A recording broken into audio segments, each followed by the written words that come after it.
Testing. Let me slowly move into the camera. Well, okay. This is not me, sorry. It's wrong one. This is not either. Great, that's me. Good. So I'm gonna start this video with several questions about this disease. What would happen when a disease can spread within a certain amount of population? What if we know the original number of infective people and suspected people at the very beginning? Would that be possible for us to foresee the change of numbers of infective people during a certain time frame?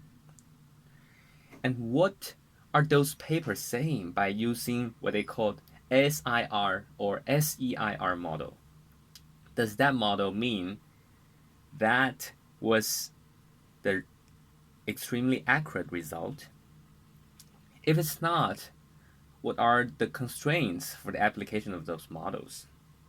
Okay, now we're going to see whether it's possible for us to try to understand how the basic epidemic model was made.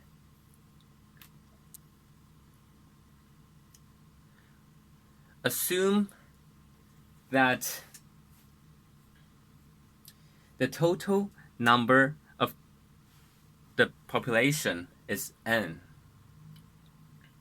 and then the number of suspected people was s, the number of infected people was I, and what is happening in between s and I is that the suspected, because of their contact with the rest of the people,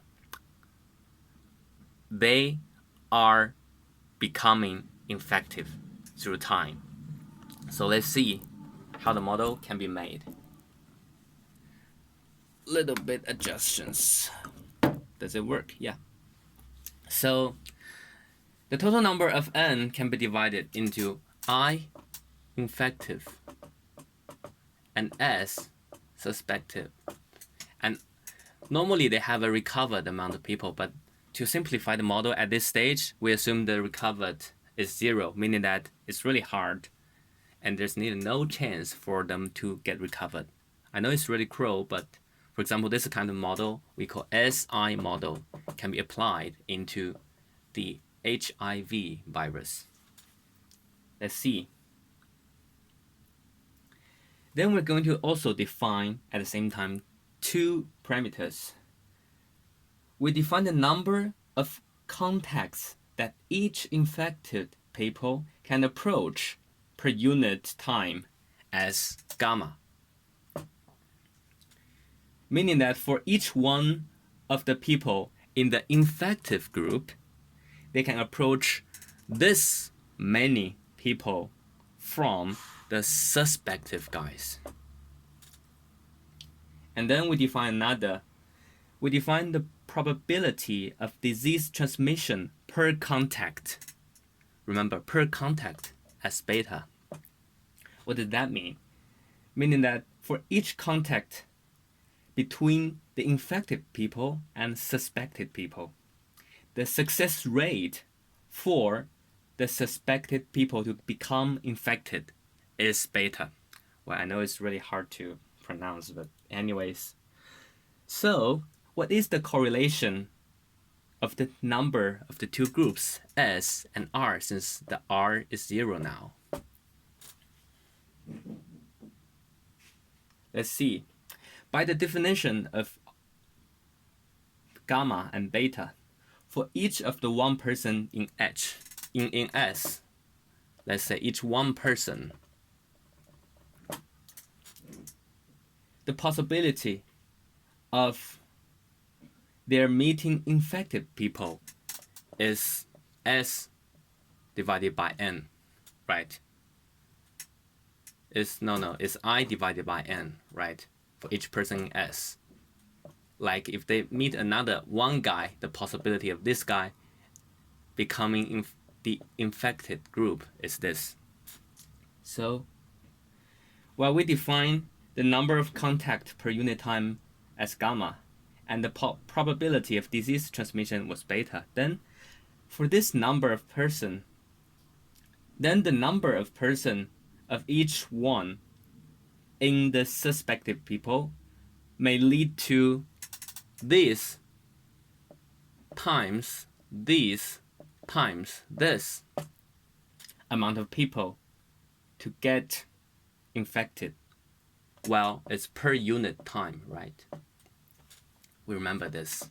So the total number of people in suspected group is S, so that we know one person can lead to this amount of people get infected per time, meaning that if the total number is S, so we have to time S, meaning that the total number of people can lead to this amount of increase in the I per unit time, meaning that the changing rate, like the speed of raising of I, equals S times gamma times beta times I divided by N.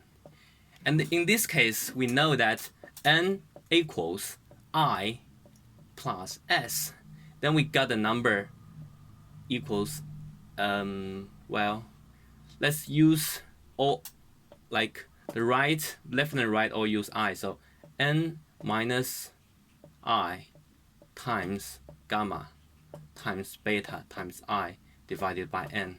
We know that these are all constant numbers within a certain time frame. So we get the number, the changing speed of I equals N minus I times another constant.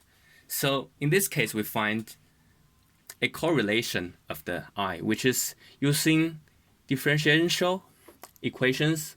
We know that di dt equals N minus I, and then a constant, we call it gamma beta divided by N, and also times I. That's how they get to this step. So remember all of their assumptions, a fixed number, they divide into this two, and then the recovered is 0. Then we got the SI model. So what do?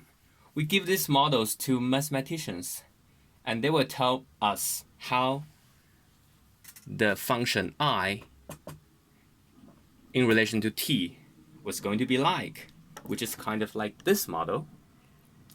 If we got time, or more importantly, if I got the knowledge to understand the mathematical problems, we can try to infer from this step to this step. But now that's approximately the basic understandings of SI model. That's it.